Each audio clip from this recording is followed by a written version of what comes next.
tuned in to the PoLOUtics podcast, your home for St. Louis politics. What's going on, St. Louis? We are back for another episode of the PoLOUtics podcast, your home for St. Louis politics. And today we have another special guest. We got a good guest. I say that every week because all my guests are good. We have joining us today City Councilwoman Nicole Greer from the city of Creve Coeur. I hope everyone had a wonderful Father's Day last weekend. Funny thing about Father's Day, when you go get a card, there's always a lot of cards left. It's pretty messed up. But we're going to bring in Councilwoman Nicole Greer from the city of Creve Coeur. She's joining us today. And I'd like to remind everybody that's tuning in for the first time. First, I'd like to say thank you for tuning in to the PoLOUtics podcast. If this is your first time tuning in, you can find us on Podbean, 88.1, The Truth Radio, Apple Podcasts, Pandora, Amazon Music, and Spotify. And of course, we're right here live on Facebook, and we are live on YouTube. So please share this out to all your friends and family. And so we're going to jump right into our conversation. We have with us Nicole Greer, Councilwoman Nicole Greer. How are you doing, Nicole? I am well. Happy Friday, everyone. Yeah, we're doing good too. Did you celebrate Father's Day with anyone last week? Well, my dad lives in Kansas City. Okay. So, we learned how to celebrate virtually. We learned that real well this past year. But I also spent the day with my daughter and her spouse. So we celebrated him for Father's Day. Yeah, well, so I spent my weekend at Six Flags, which I didn't want to be there, but my kids wanted to go to Six Flags on Saturday. And then we went to Texas Roadhouse. That was my first time actually at Texas Roadhouse. It was actually pretty good. And then Sunday, really? Okay. Yeah, Sunday I just chilled, man. I didn't want to do anything. My wife was like, "You want to do anything?" I was like, "Nah, I'm good, babe. I'm chilling. We can I just want some peace and quiet. That's what y'all can do for me on Father's Day." So I got a chance to clear my head, and, so. Well, I'd like to thank you for joining. I'd like to thank you for joining the PoLOUtics podcast. And we're going to jump right into it. So you are the councilwoman of Ward 2 in Creve Coeur. How did you get your start in politics? Well, first of all, let me just say thank you for inviting me to the show. It is an honor to be here. I tell people that, I get some strange looks sometimes, but I tell people like local politics is my jam. And so, people are like, okay, what's wrong with her? But, we'll probably get into that a little bit. So how I got my start in politics. So I could probably talk about this forever. So I've always been into politics. Okay, good. So I always kind of been interested in politics. And I'll be honest with you, when I first started paying attention to politics as a young person, I was hyper-focused on national politics and really just kind of ignoring local politics and not really understanding the importance and the significance of local politics. And so now I'm that person that tells you, don't worry about that stuff going on nationally. Let's look at what's going on right here in our own backyards. So really how I got into local politics is I was doing community organizing first. I was, so probably in about 2016, I joined a local grassroots organization called West County Community Action Network. And so we were tackling issues like racial disparities in out of school suspensions, racial disparities in traffic stops, voting rights and things like that. And when I was doing that organizing, and there's probably some more backstory to some of that stuff too, and depending on how far you want to go into it, we can do that. But what I realized as an organizer is that a lot of the things that we were tackling as community organizers were connected to policies. And so once I realized that those things were connected to policies, that's kind of what led me into local politics.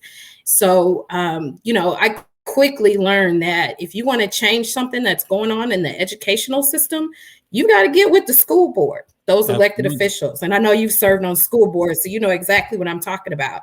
If you got a problem or an issue with something that's happening in policing, well, that's the city council. So these are all local politicians, local elected officials. So through organizing, I learned that, local politics is where it's at, really. Absolutely. And you said a lot of key things that I constantly preach to people that want to get into politics. You have to get involved first. And the best way to learn is by getting involved.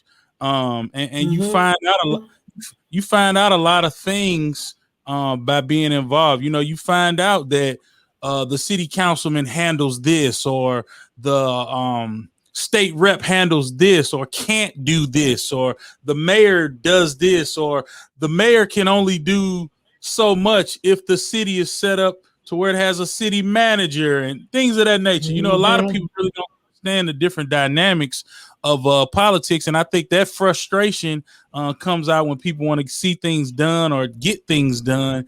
They have to understand where to go to get those things done, and that's interesting. I was looking up your bio on Facebook, and I see that you are a native Kansas Cityan, right?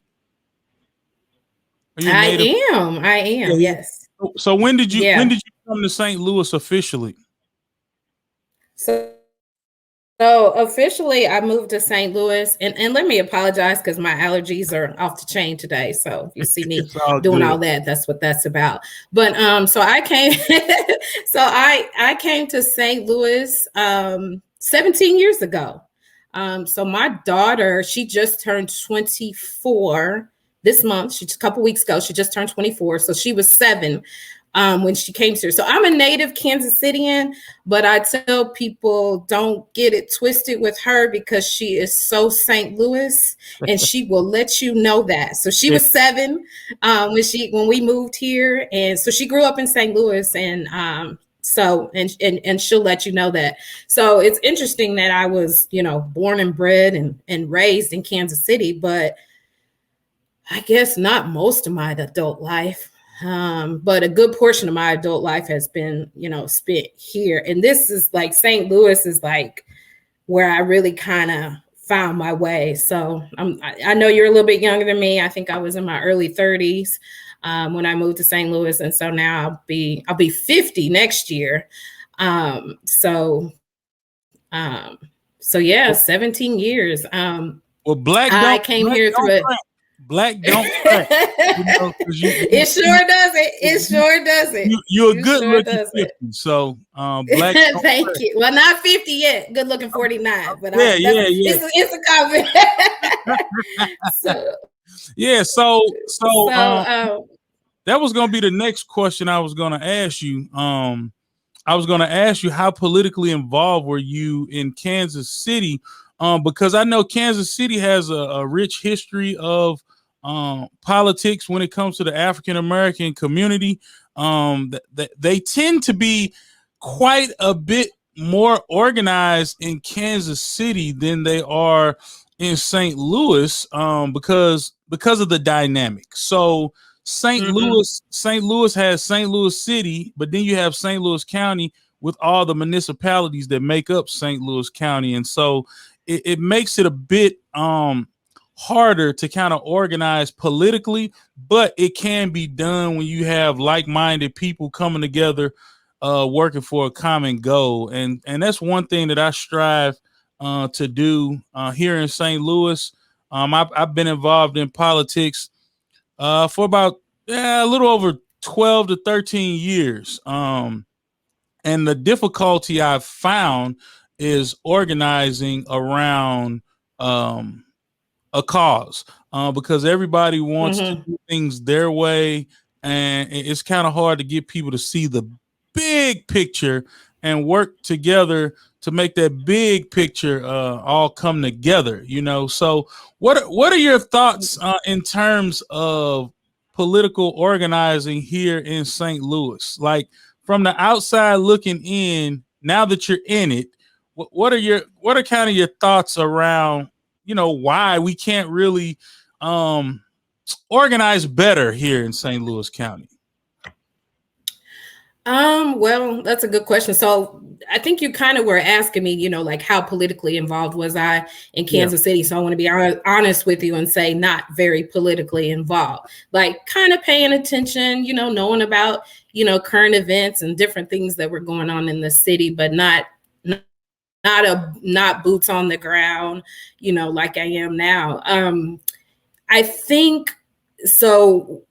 One of the things that I like to talk about, because it was really challenging for me when I first moved to St. Louis, and I would ask about, so let's talk about the county. So when I lived in Kansas City, I lived in the Kansas City city limits, but it was also in Jackson County. And so when I came here, I came through a job transfer. The office that I was working at was located in De Pere. And so naturally, when I look for a place to live, I look for a place near the office. And of course, I wanted to make sure my daughter was going to be placed in a good school district and all that stuff. And so originally I ended up in Kirkwood. And so I quickly learned that I was in the county. Okay. People say, oh, she's in the county. And I'm like, what do they mean when they say the county? Because when I was in Kansas City, I lived in Kansas City proper, but I was still in Jackson County. So, right. I lived in the city and I was connected to a county. And so I have to tell you, it took a while. There was one coworker that I had at the time. Her name was Beth, but she was determined to help me understand it. I guess it's almost like she knew that I had a need to understand that, because I was like, well, what county is St. Louis in? And I'm talking about St. Louis City. I'm like, that's St. Louis County, right? And she was like, no. And I'm like, well, what county is that? And she was like, it's not a county. And I'm like, what do you mean? It's a city. It has to be in a county. Every city is in a county, right? It's just like, no, so somebody kind of explained to me. Well, I mean, she kept explaining to me. She's like, okay, so she's like, drew this little circle. This is St. Louis City, right? And then surrounding St. Louis City, you have St. Louis County. And it took her a couple of times because naturally I want to dispute her. I was like, this lady doesn't know what she's talking about. Like, what's the name of the county? But then when you go and you start to fill out forms, especially if it's an online form, and you'd have to select your county and you would see St. Louis County and St. Louis City. And I'm like, that's what she was talking about. Yeah. So I think, and not that I'm saying that the city county divide is a challenge, but then I am saying that the city county divide is a challenge. So I think that it was intentionally set up that way to divide people. I'm going to tell you another funny story. When I first moved here, so I've always considered myself a regional type of person, when I first moved here, the St. Louis Mills was popping. Okay. That was the mall. It was fairly new. Right. I had a 7-year-old at the time. It was a great place. If you had a child, like you could go, they had Gap Kids, the children's place, it was real colorful and vibrant. And they had the ice rink where the hockey team practiced, it was just a cool place. So I lived in Kirkwood, but I'm telling you, every Saturday we were going to the Mills. And I would tell my coworkers that, and they were like, you went all the way to the Mills? And I'm like, what you mean all the way? And I'm like, I didn't walk. I have a car. They were making it seem like I left my house in Kirkwood and walked to Hazelwood to the Mills Mall. I'm like, I like the place. And so that's when it kind of clued into me. I'm like, ooh, people are real territorial, you know, Absolutely. around Absolutely. here. Like they don't, they don't want to. And then I start noticing different things. Like I'm trying to think of a good example. Let's just say, oh, what's a good What high example? I want to school say you like went a to? Schnooks or They'll yeah, what ask high what high school you went to. school. But then I noticed like, yeah, but then like every community had its own like Schnooks, or every community had its own this, and every community, and so it was intentionally set up so you don't have to leave your immediate area, because everything that you might need or everything that you might want would be right there. Well, see, I'm the kind of person, like, let's just say, I'll just throw out Schnooks for an example. All Schnooks are not created equal. Oh And no. so if you go to one Schnooks, they might not have, what they got at a Schnooks in another area. So I'm gonna get my car and I'm gonna drive to that one. Or I might happen to think, well, that one's a little bit nicer, or that one's, it's more convenient for another reason. So I've always been like a regional person. I think that was one of the things like about living in Kansas City. It wasn't set up to where they had everything in every area, because it's smaller, and so you would travel, it would be nothing to get in your car to go to Lee Summit, or even cross the state line into Kansas. So that's one thing I want people to know. I did grow up in Missouri, because a lot of times when you say Kansas City, people think the state of Kansas. But I spent a lot of time in Kansas, which was Johnson County, whole different state, whole different set of rules. You know how that goes. And so the part of Kansas City that I lived in happened to be close to the state line. So I did spend a lot of time, in Johnson County. So I think that it's just this is what I think. I think it's the size of St. Louis City and County, or let's just say St. Louis region, St. Louis metropolitan area. I think it's the size of it.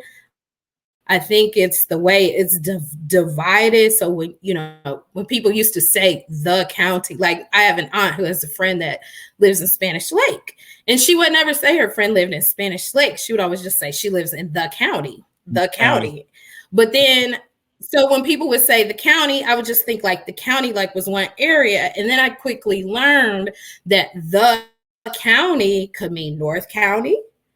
It could mean West County, or it can mean South County. And those are all three very different places. And so when you have a community, a metro area, and it's divided like that, then it's hard to, in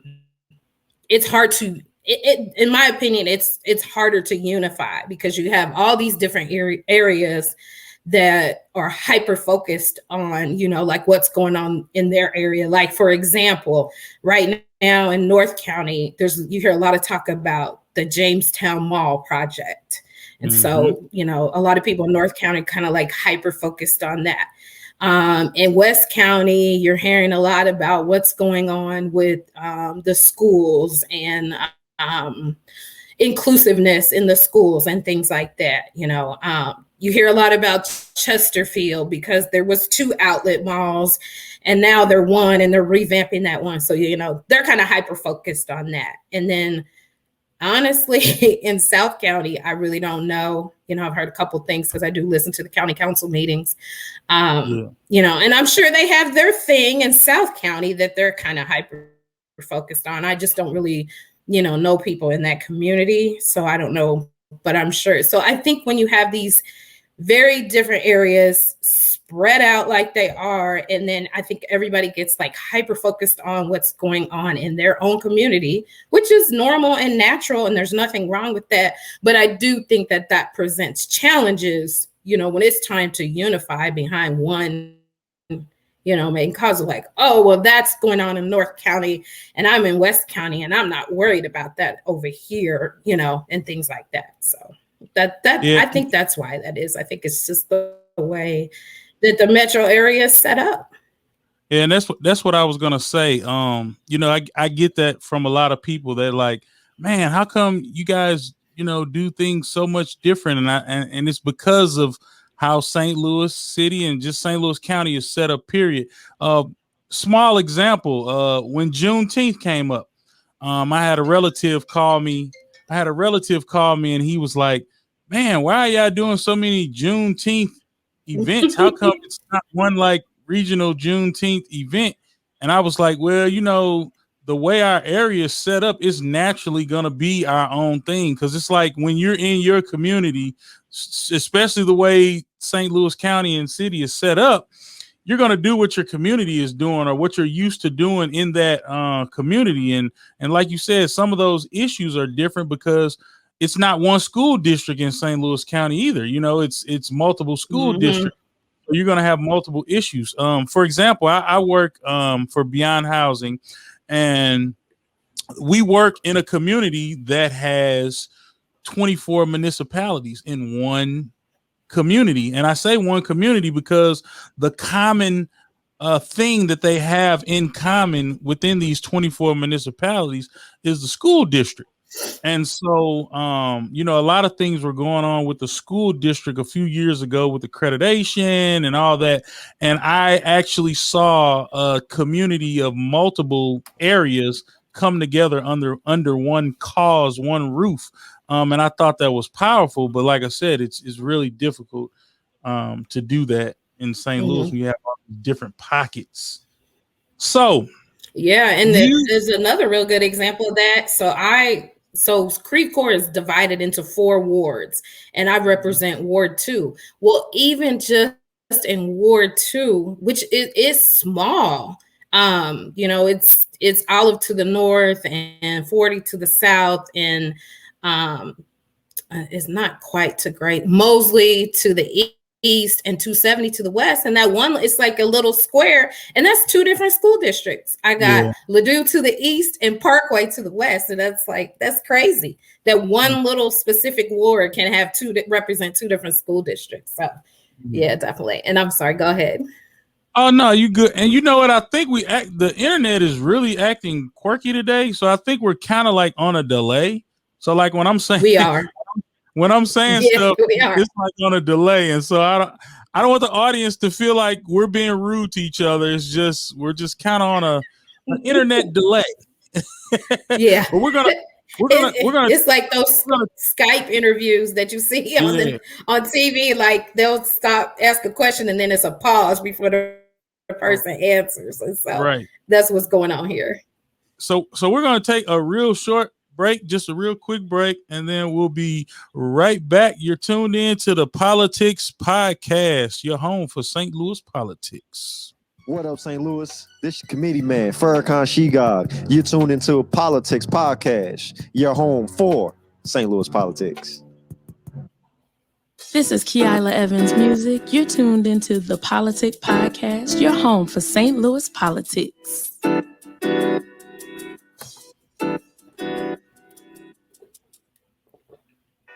This is the hip hop gardener from Blackberry Landscaping. And when I'm ever listening to an app or podcast shows, I'm listening to the hottest show in the Lou, the PoLOUtics podcast, your home for St. Louis politics. You better ask somebody. You're tuned in to the PoLOUtics podcast, your home for St. Louis politics. All right, we are back. PoLOUtics podcast, your home for St. Louis politics. We're having a great conversation with Nicole Greer, Councilwoman Nicole Greer, out of the city of Creve Coeur. She's a city councilwoman in Ward 2. We're enjoying the conversation with Nicole. Nicole, once again, we appreciate you tuning in and joining in and being interviewed by myself, Terry Wilson. And so I got a question for you, Nicole. Okay. So what made you decide that you wanted to run for city council in Creve Coeur? And was this your first position ever running for?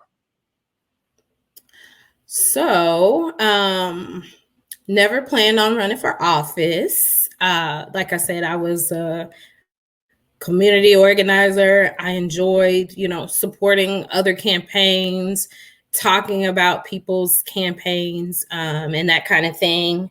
And, I was doing the organizing thing, and so everybody knows the name Steve Stenger when all that went down, and it changed the dynamics of the county council, right? And so when Stenger went down, we know Dr. Page took, he ended up being a county executive. There's always a story to that too, but he ended up being a county executive. And so he was my county council rep, District 2. And so when he became the county executive, that created a vacancy. And so I jokingly said to one of my organizer friends, who is young enough to be my son, so I affectionately call him nephew. And I was like, hey, nephew. I was like, my the county council seat that represents my district is open, and I was just kind of playing around a little bit. And he just says, oh, please, Aunt Nicole. And I was like, oh, no. I was like, we need to talk about this vacancy, but we're not going to talk about me. And so this young man is, he's in his 20s, and my daughter's in her 20s. And I don't know if they were working together or not, but they both just like kind of stayed on me. And I just kept saying, oh no, I'm not qualified to do that, blah, blah, blah, blah. And here I am, in my mid to upper 40s, listening to these 20-something-year-olds. And, and I have a lot of respect for that generation. He says, you know what? He's like, you have a knowledge problem, which can be fixed, but you don't have a support problem. And so I was like, you know what? I just got to pray about this. And so I kind of just was trying to ignore it, and they kept on me.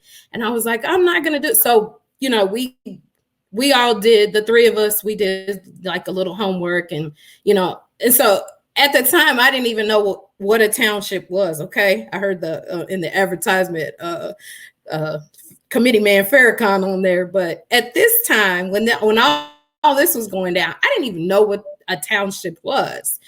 And so during this whole process, so they talked me into seeking the nomination for the District 2 County Council seat. But what happened was, in the process, I got schooled about some things, okay? So I didn't know what a township was. So I quickly learned about these townships. And I'm like, well, why don't I know about this? Why don't other people know about this? So it became this whole education thing about townships and how important they are and what role they play in government. And Rep. Trish Gumby, was one of the people that I was doing some of this organizing with in West County Community Action Network. So, she had kind of introduced me indirectly to committee men and committee women and how they have to vote to decide who the candidate is. So the public doesn't get to vote on who the candidate is. The voters, I'll say, but the committee men and committee women do. Now, granted, this may not happen often where you have these vacancies, but when it does happen, it's a very important role to play.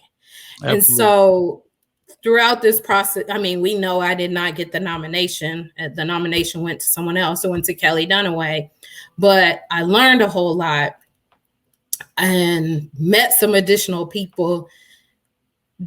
At that time, determined like this township thing is like really important and people should know about it. And at the time I was not, I'll just use the word, satisfied with my current committee woman. So I was just like, okay, some things need to change. And right. So I just started talking to some people, and then somebody invited me to the state committee meeting right. in Columbia. And I think that was probably one of the last gatherings before the pandemic. And I went there, and I was really just there to learn. And so there were a couple of people there that kept asking me, what are you running for? What are you running for? What are you running for? And I'm like, I'm not. And so then people kept saying, like, what are you running for? And I just kept getting put on the spot. on the shoulder. So, the word on the street is you have to ask a woman several times to run for office before she agrees to do it. So I was just like, you know what? Y'all keep bugging me. And I was like, I'm really trying to educate myself about this township and this committee man and this committee woman process. And so I'm going to run for committee woman. I think that my community could benefit from having me as their committee woman. So that was the plan. Well, the plan got derailed because I got a phone call asking me to run for city council. And I was like, and what the person said, it was another city council person. She said that you're a city council person who I don't really think that he's really into it. And I was like, okay, well, let me call him and find out that he's not really that into it. So that's what I did. I called my current council person and I said, somebody said that you're, not really into it. And so I am considering, before I could even say I'm considering running, he said, it's all yours. Go for it. Wow. And then he said to me that nobody would run against me. And I'm going to be honest with you. I was like, yeah, right. Until they find out who I am running. Right. But he was right. I talked to him, I filed, and I didn't have an opponent. And that's how I was elected. And that's interesting because it don't usually work out like that. Right. It's usually a big fight, especially with someone who's considered a new person to politics or whatever, and I had to find out. Mm-hmm. I had to find out a lot of lessons when I first started running for office as well, because when I first, graduated and came home from college, I ran for state representative, and I had no knowledge of the quote unquote process. All I know is I wanted to serve my community. I had great ideas. I had passion. And I was in tune with some of the issues. But what I didn't know is the person I was running against was a 3-term incumbent. She was on her last term. And, state representatives like to term out so they can make sure they get that retirement. It was every conversation I had was all about, oh, she's terming out. You need to let her term out. It wasn't about the issues. Mm-hmm. It wasn't about what was going on in the community. It wasn't about, proper representation, which is what I was fighting for and which is what I stood for. But, I learned fast about, how this thing works, especially here in St. Louis County. And so, I made my rounds and started building relationships and getting involved in committees and all that other stuff. But I too myself got a hard lesson on how vacancies work as well, because I was also trying to seek the nomination for District 1, and I felt like I've paid my dues, and and so I literally called every committee person that had a vote in that. I literally called them and let them know what my plans were, and then it was kind of like the cold shoulder from some of them, but you can kind of tell that a deal has already been worked out for someone. And, I didn't let that discourage me. And I went to the meeting anyway and made my presence known and felt. And, and a lot of people didn't like that. But my thing is, we're in America and everybody has the right to run for office. And so, it is what it is, but things don't really work out how you explain how they worked out in a vacancy. Well, not necessarily a vacancy, but when you're running to take over a position that someone has held. So that's a very interesting story. So tell us, if someone was to call you right now and ask you, well, if someone was to call you and say, hey, I'm thinking about running for office, what advice would Councilwoman Nicole Greer give that person that wants to run for office? So I've gotten calls like that, and I love it. I love it when people reach out to me and say, like, you know, they're thinking about it. And, you know, I kind of like to talk about, you know, some of the things that you got to be ready for. Like, I think one of the big ones is time commitment.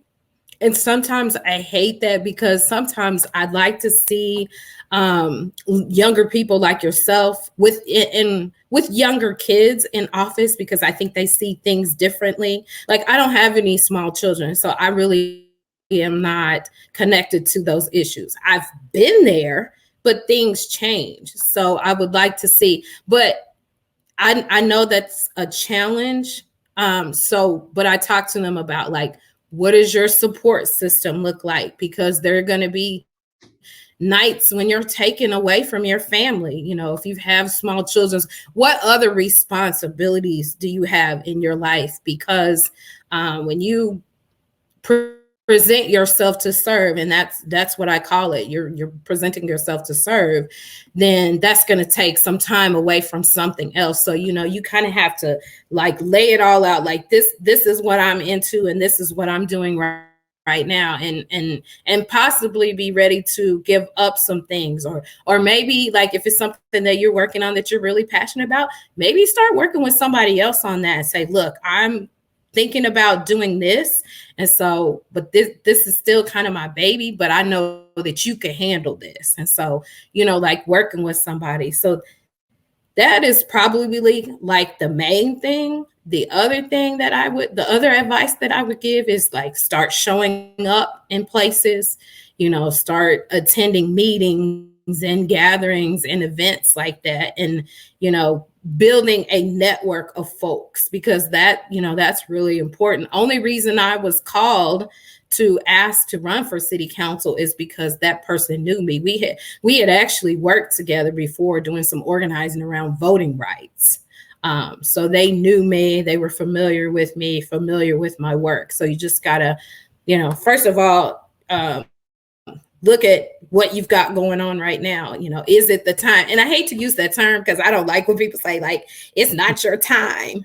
But Right. Sometimes it's not your time if you've got other things going on. Like, right now, I'm limited on what I can do because I work a full-time job. You know, I work 40, sometimes 50 hours a week, depending on what kind of projects I've got going on. And I could see myself, when I'm eligible to retire in 2 years, I'm not saying that I will, because I'll still be young and I have to work, but I can see myself having a lot more time to offer more things, you know, to offer myself to do more things. But right now I'm limited on what I could do.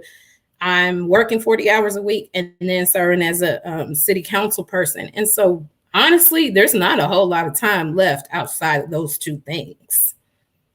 Yeah, and you know, that's a great point. Because, you know, when I got into politics, I was 25, 26.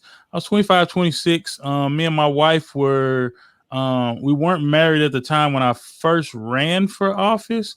But when I first got elected to the school board, we were 1 year removed from being married, our wedding day. So, and then 9 months after that, we had our first child. And so I've kind of been on this whole roller coaster of serving, working a full-time job, raising a family, learning how to be a great husband, you know, and doing all these other things. But it's been a great experience, because I've had a support system, and I've had strong networks and resources around me that kind of help me along the way. And in that same vein of resources, tell everybody what has been the best resources that you have had that has helped you along the way in your community work and your political journey? I would just say the best resource to me is the network of people that you can reach out to if you need something. Like, because I've never been an elected official before, so I don't know all the ins and outs and, you know, what to do here and there. But if I can pick up the phone and call somebody and say, look, I'm confused, or I don't understand, you know, I'm having this issue, can we talk through this? And I've had so many people that say, if you need that, if you want to just go have coffee, and just, like talk through some stuff. So to me, that's what's been the most valuable, because I don't know. And I've been on my job for 23 years. So I've learned that if you are struggling with something, you find the expert, because somebody knows it. Somebody knows Right. it. If there's something you don't know, there's somebody that knows it. So, just having those networks, knowing like that the answer is really only a phone call away. And sometimes people call me because they think I know the answer and I don't.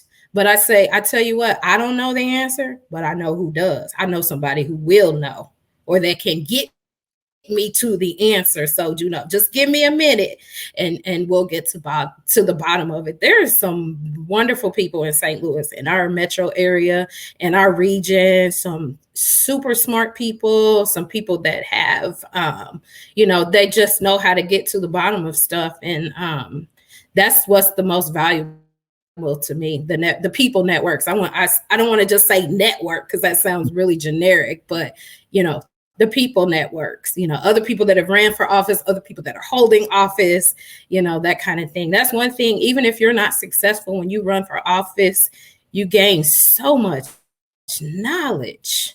Absolutely. And that's just, yeah. Absolutely. Now, let me ask you this. And I think everybody has their aha moment when they do anything. But in politics, what was because I think you've been elected for what, 2 years now? Has it been 2 years or a year? It's just one. I got elected during the pandemic, which is that's a whole nother story right there. So what was that aha moment that you're like, oh, I thought things worked this way, but actually they worked that way? Kind of give us some insight on that moment. Have you had that moment yet? I would say so. And I don't know if it works like this with all municipalities, and you're a city council person, so I would love to get your take on this. But one thing about being a city council person in Creve Coeur that surprised me. So what I learned is that most of the, I don't know if I want to say decisions, but the processes and procedures, those things are really handled by city staff. Like I came in as a city council person thinking like, I'm going to do this and I'm going to do that. And not saying that I was disappointed or anything like that. I was neutral on these things, but I thought I would have certain responsibilities. But what I found out is those responsibilities are really the city staff. And basically, and at least this is how it works in Creve Coeur anyway, we're just kind of there to approve whatever it is that they've decided. So we really don't have as much responsibilities as I thought we did. I mean, we do, but we don't. And I hope that makes sense. It's just that. Oh yeah, that makes staff does so much more. Yeah, that makes so a that lot was of one of the. Yeah, so that was one of the things that was kind of an eye opener for me. It was like, oh, so it's really the staff that's doing all this, and then we will vote. Obviously we vote on, certain things like, I want to make sure I don't say too much here. So I give you a real good example of this is we're in the process of hiring a new police chief. So, how that's a high issue right now. Okay. So, but what I found out is it's like, we get to say what we think as city council, but we're not the ones actually doing that work to hire the new police chief. It's really the city manager and the staff. We get to say what we think, but in the end, the staff, well, not even the staff, but the city manager is selecting that candidate. And then we get to decide whether we want to approve that person or not. And see that's the thing that a lot of folks aren't really educated on because different cities have different makeups. And for instance, like if you're if you're a third class city or a fourth class city, Yes, or a home yes. rule city or a charter city, everything is really set up different. And so the city of Jennings, we're a third class city, and there's only about 57 municipalities in the state of Missouri that are third class cities. And third class cities are I don't want to speak. So third class cities are populations with 3,000 to 29,000 residents. And we don't have a city manager. We don't have a city administrator. But so the mayor really does everything. The mayor is really the CEO of the city, and we have committees. And so our committees work out a lot of those things that you're talking about and other things. And then, yes, we do vote on them, but we do a lot more legwork than some cities that don't do that, and I think it's interesting to hear different perspectives from the way that different cities are kind of set up, because it is kind of like a myth when you're on the outside looking in and you don't really know all that you can and can't do or allow to, or have influence over or what have you. So that's one thing that I always tell folks when they are interested in running for especially local positions, because I'm familiar with it, like the school board and the city council and things like that. I try to tell people to get familiar with what it is that your responsibility in that position is, and then when you are running for office and trying to convince folks to vote for you, you can properly articulate the things that you can do, and you won't make broken promises,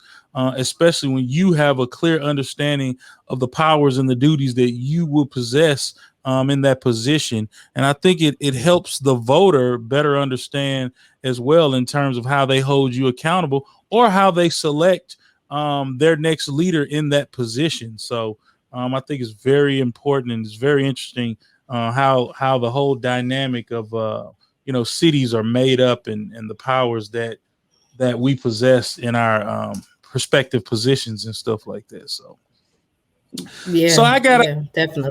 I have another question for you that I usually ask all of my political guests. I ask for 5 words. In 5 words, tell me what good governance looks like to you in 5 words. Ooh, okay. Let's see, 5 words. Good governance. Integrity. Ethical. Servant. You have to, and now I'm going, I guess, representative. I'm trying to, I have a lot of thoughts going through my head. I'm trying to put them down in 5 words. I think that's 4. And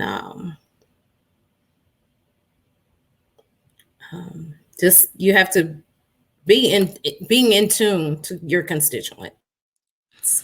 And I should really give you a prize because and I say that, but and this is no knock to my past guests. I think maybe 2 other guests followed directions. And I literally asked for 5, and you gave me 5, and you gave me 5 words. And my past guests gave me like 1, and then they gave me like a long explanation. And I think I owe you a prize. And the people that actually did it correctly were the women who I interviewed. So all right. It shows me that most women pay attention to detail and yes, follows directions, and and so I really appreciate that. And I want to ask you one other thing, and then we'll let you give a final thought before we get out of here. But what is the one thing that you hope to accomplish before you're done serving as a city councilwoman in Creve Coeur? Ooh, that's tough. One thing I would like to accomplish. I would like to see more. I'm gonna say more equity in our local government, but I know equity is kind of a buzzword these days. Okay, so I'm gonna take that a little bit farther. I would like to see more equity in our local government, but what I really would like to see is more representation of more diverse voices, because they're in the community, but their voices, either they're not, so there's two parts to this. They're not, the more diverse voices are not speaking up and not participating, but there could be a reason why they're not speaking up and they're not participating, because they feel like if they do this, that they're not going to be heard. So I want more diverse voices participating. Like we have, like you said, you have all your boards and commissions. And I'm not just talking about city council. Everybody can't be a city council person. But there's boards and commissions, and there's other things that you can do to participate in local government that aren't necessarily elected official positions. But you're there, you're participating, you're talking about your experiences. And I think that just creates more cultural competency, because I think that's one of the big struggles that we have, is just that people don't understand other cultures. Well, you're not going to understand other cultures if they're not being represented, in places where they should be. And so that's what I would like to do, is just increase more diverse voices in our local government. Yeah, that's excellent. That's an excellent goal to have.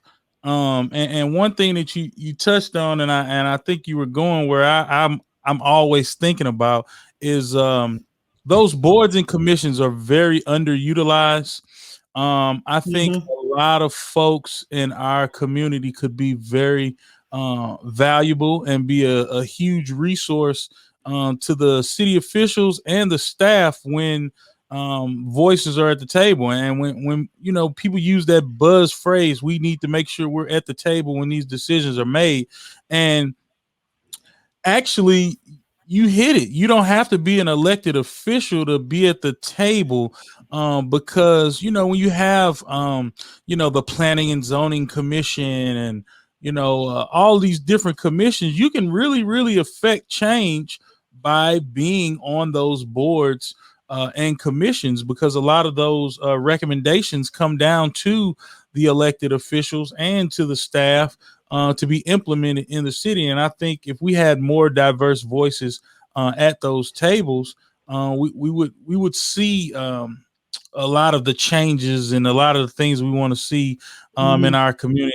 And I think as elected officials, we should definitely task ourselves, but tap other folks to push people in the community and push those voices to get involved on those boards and commissions. Because when you look around, a lot of them aren't really filled by people who really have strong opinions, or I know when I first got on the city council, it was a lot of people on those boards and commissions that have just been there for years, and they've just been there, and even in St. Louis County, we have a lot of vacancies, and I know they've been doing a better job of being intentional with filling those positions and advertising them, because a lot of people just don't know that they can be involved in that way, because it's not advertised, it's not talked about. And I think it's up to the elected officials who sit in these positions to really get the word out about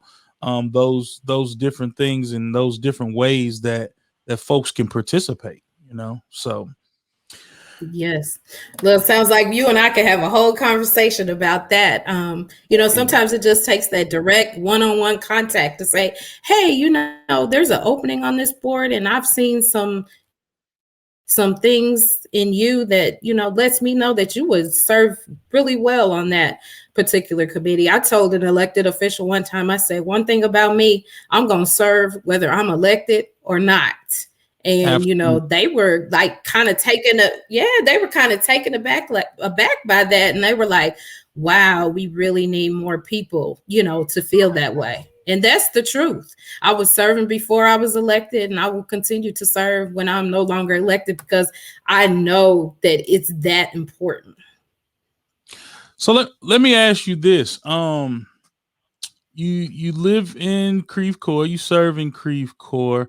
What's one thing that you really, really love about your community? And then what's one challenge that you wish to kind of tackle in your community? So I guess that's a two-part question. Oh, gosh. Well, one thing I do love about my community is conveniences. So, everything is kind of like, well, it's for one, I think Creve Coeur is centrally located. So, I talked about the different parts of the county. It's not really too far from any of those. That's why I moved from Kirkwood to Creve Coeur because, I could be further north and for more, more centralized. So I consider it a centralized community. And like I said, it's funny because I live east of 270, but we have double things like there's a Schnucks east of 270 and there's one west of 270, and they're both generally speaking in Creve Coeur. Now, sometimes things aren't Creve Coeur proper. They may be unincorporated St. Louis County, but people will still call it Creve Coeur. So I make this joke like, well, I live east of 270. I'm staying east of 270, but it's really a joke, but it's just nice to have things, really convenient. And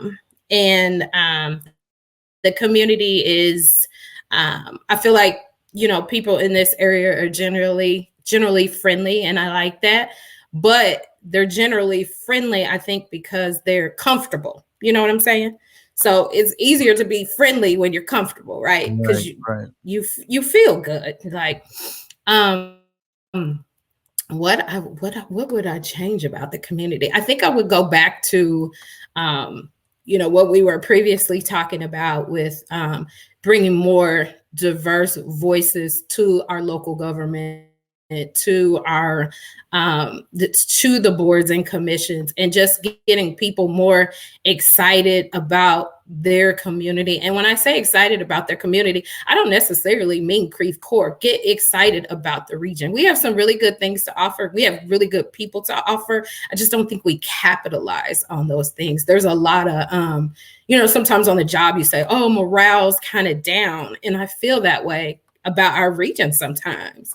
Like, I feel the morale is down. Like, people talk down on St. Louis, like, oh, I can't wait to get out of here, or I'm going to Atlanta, or I'm going to Dallas. You hear people talk about these other cities, and in my opinion, I think we're just as good as those cities.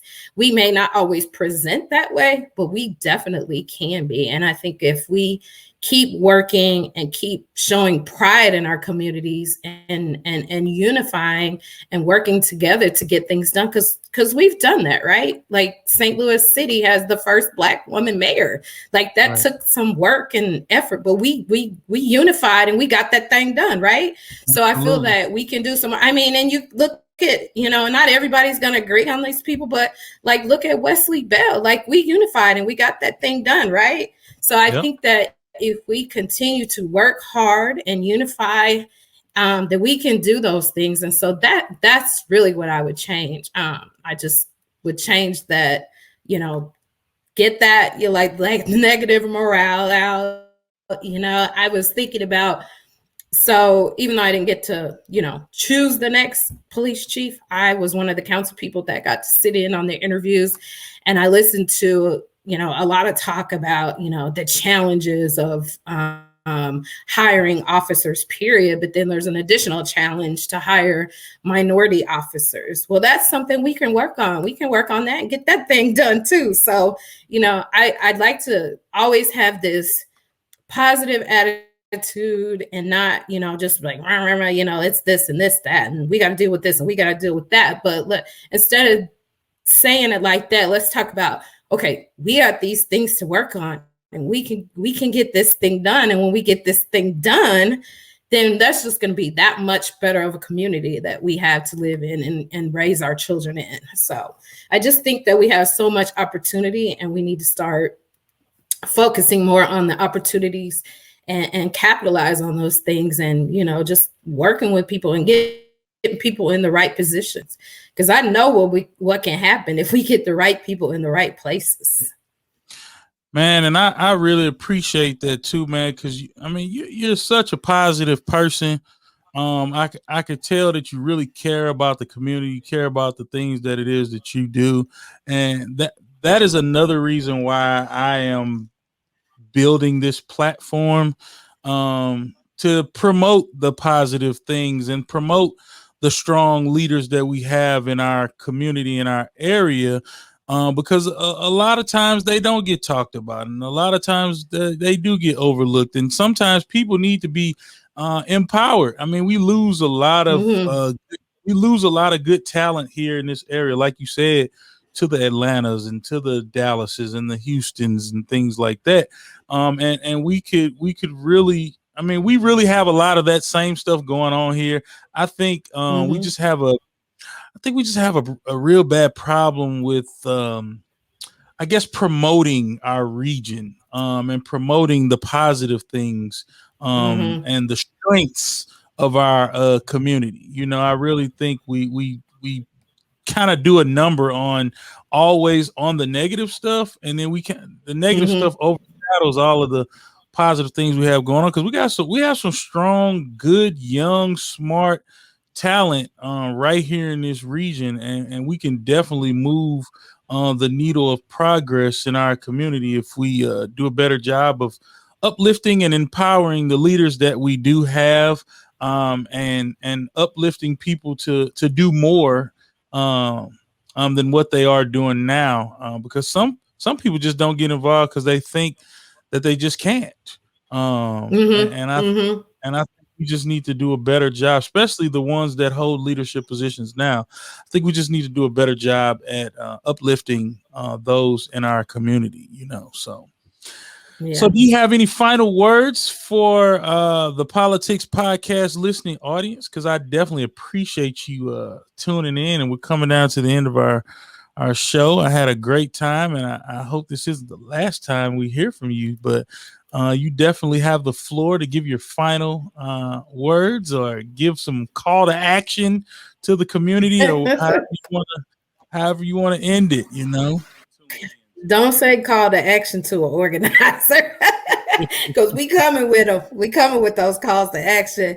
No, but seriously, thank you so much. I am honored to be on here. I was excited, and congratulations to you. I don't know if this is a new-ish thing for you. I feel like you've done this kind of thing before. I did it before. This is my first time doing it solo, and so okay. And I really want to have a direct focus. And like I said, it's really to just create a platform for positive things that are going on in St. Louis, and giving those leaders that don't get talked about an opportunity to kind of talk and introduce themselves to the world. So definitely, yeah. This is my 10th episode. So we rolling. All right. And I'm not going to let you get away, because you said call to action. So my call to action to our community members is to get involved somewhere, somehow. I know there's something for you to do to help uplift this community, this region. If you don't know what that is, please call me. I'm happy to talk through that with you. I just know that we all have something to offer. And if we all put our skills and talents together, that's just going to make this metropolitan area so much better. better for you, better for myself, and the entire region, everyone around us. So find something to get involved in, and it could be something you just dedicate a little bit of time to, 1 hour a week, or it could be something big where it's several hours a week. But we can find something for you for sure. Absolutely, consistency is what's important. And so, right. Councilwoman Greer, where can the listening audience get in contact with you? Social media, email, how can they get in contact with the Councilwoman? Social media, email. How about, I know you said you're going to post this, so how about I add my contact information to the post? Will that work? Absolutely, and I'll definitely make sure that it is on the screen. And so we'll make sure that the folks can definitely get in contact with you. Right. And this is 2021. You can Google me, go to the City of Creve Coeur's website. All my information is out there. So that's an easy one. Absolutely. Well, Nicole, we appreciate you taking a bit of your time to hang out with us today. And for my listening audience, you can make sure you catch all our latest episodes of the PoLOUtics podcast on Podbean, 88.1 The Truth, Internet Radio, Apple Podcasts, Pandora, Amazon Music, Spotify, Facebook, and YouTube. There is no excuse as to where you can't find us. So until next week, we will see you all. Everyone be blessed. Have a wonderful week. Talk to you soon.